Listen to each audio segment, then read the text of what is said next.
মনে করো জনপদ মানে জন মানে মানুষ, পদ মানে পা, অর্থাৎ মানুষ যেখানে পা রাখে সেই জায়গাটাকে বলা হয় জনপদ। ঠিক আছে, যেমন বৌদ্ধ গ্রন্থ অঙ্গুত্তর নিকায়, জৈন গ্রন্থ ভাগীরথী সূত্র, পুরাণ ইত্যাদি গ্রন্থগুলো থেকে কিন্তু ষোড়শ মহাজনপদের কথা জানা যায়। এখানে 16টা মহাজনপদের নাম দেওয়া আছে, 16 মহাজনপদ, কিন্তু আমি তোমাদেরকে মনে রাখার জন্য একটা শর্টকাট ট্রিক্স দিচ্ছি। সেই ট্রিক্সটা কি দেখো, তোমরা একটা জিনিস মনে রাখবা, বৎসায়ন, ভি ফর বৎসায়নের কামসূত্র বলে একটা গ্রন্থ লিখেছিল, সেটা KAM কাম। ঠিক আছে, তারপরে ভূগোলের একটা ওয়ার্ড জন্য তোমরা জিপিএস নাম শুনেছো, জিপিএস, তার সঙ্গে একটা সি লাগিয়ে দাও, হয়ে গেল ষোড়শ মহাজনপদের নাম। কি করে আমি বুঝিয়ে দিচ্ছি, দেখো কে দিয়ে 4টা নাম হবে, কাশী, কোশল, কুরু, কম্বোজ। এখানে খুঁজো কে দিয়ে, যে কাশী, কোশল, দেন খুঁজো এই যে কুরু নাম মানে কুরু এটাকে, আর হচ্ছে কম্বোজা মানে কম্বোজ। তাহলে কাশী, কোশল, কুরু, কম্বোজ কে দিয়ে 4টা, কে দিয়ে 3টা আছে, অবন্তী, অঙ্গ, অশ্মক। তাহলে এই যে অঙ্গ, অবন্তী আছে, অবন্তী, অবন্তী, অশ্মক আছে, এই যে অবন্তী আছে, তাহলে অবন্তী, অঙ্গ, অশ্মক। দেন এম দিয়ে 3টা আছে, মগধ, মৎস্য, মল্ল। এম দিয়ে 3টা বাবা, এই যে মগধ, মৎস্য এন্ড মল্ল। এই যে মল্ল এখানে পাবা, মৎস্য পাবা কোথাও, এই যে মৎস্য। ঠিক আছে, এগুলোকে সাজিয়ে নিবা, তাহলে তোমার সুবিধা হবে।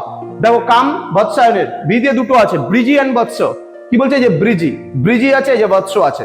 ঠিক আছে, এগুলো সবগুলো একটা একটা করে নাম পাবা। G for Gandhar, P for Panchal, S for Shurasena, C for Chedi. তাহলে গান্ধার কোথায় আছে দেখে নেবা, গান্ধার, এই যে গান্ধার। তাই পি ফর পাঞ্চাল, এই যে পাঞ্চাল। তারপরে এস দিয়ে সুরসেন, একটাই নাম হবে এস দিয়ে, এই যে সুরসেন। দেন সি দিয়ে চেদি আছে, এই যে চেদি। হয়ে গেল, কাজ কমপ্লিট। তাহলে আমরা মনে রাখবো বৎসায়নের কামসূত্র, কে দিয়ে 4টা মহাজনপদের নাম আছে, কাশী, কোশল, কুরু, কম্বোজ। কাম, কামের এ দিয়ে 3টা, অবন্তী, অঙ্গ আর অশ্মক। তারপর হচ্ছে আমাদের আছে এম, এম দিয়ে 3টা, মগধ, মৎস্য, মল্ল। ভি দিয়ে 2টা, ব্রিজি আর বৎস। জি দিয়ে গান্ধার, পি দিয়ে পাঞ্চাল, এস দিয়ে সুরসেন, সি দিয়ে চেদি। That's it. এই মহাজনপদগুলির মধ্যে প্রধানত কোশল, বৎস, অবন্তী, মগধ এই 4টাই কিন্তু জয়লাভ করেছিল। প্রথমে অনেকগুলো জনপদ ছিল, সেই জনপদগুলোর লড়াই হতে হতে, মারামারি হতে হতে টিকলো 16টা। এবার এই 16টার মধ্যে মারামারি হতে হতে টিকলো 4টা।